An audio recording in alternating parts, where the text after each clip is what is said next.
It was the year of 1941 and the world was at war.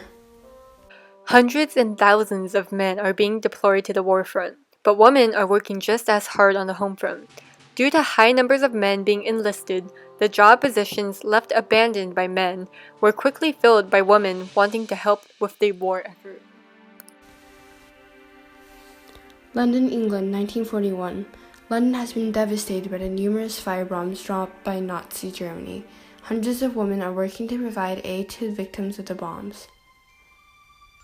Meanwhile, hundreds of miles away, Christina Skarbek, daughter of Polish aristocracy, was smuggling intelligence out of Poland to the Allies.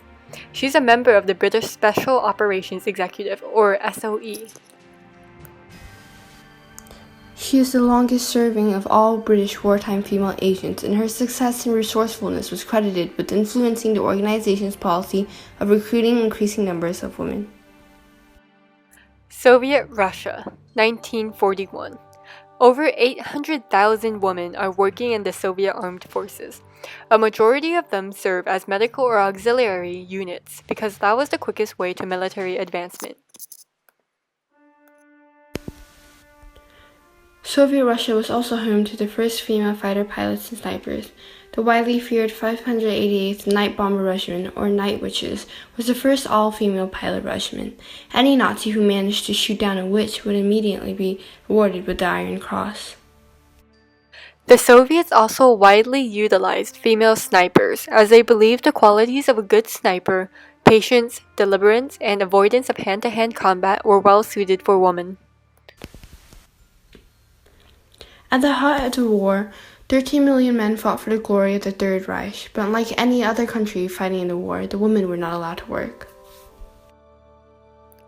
Hitler believed that the role of women was to be good wives and mothers, and to help increase the population of the German race for the Third Reich. Across the Atlantic Ocean, more than 1 million American women were working tirelessly in factories to mass-produce war goods such as airplanes and ships. Inspired by the women in Britain, numerous propaganda campaigns, such as Rosie the Riveter, pulled in women wanting to help with the war effort. The efforts of women in American factories allowed Allied forces to outproduce the Axis, which was one of the main factors leading to Allied victory. As a result of women working in the war, people began to have far greater social freedom than before, with more opportunities for encounters with members of the opposite sex in a sense that normal rules did not apply in the face of so much imminent danger. In addition, following the end of the war in 1945, those women who had found alternate employment during the war lost their jobs. The returning soldiers had to be found jobs, and many wanted society to return to the societal standards of the pre-war era.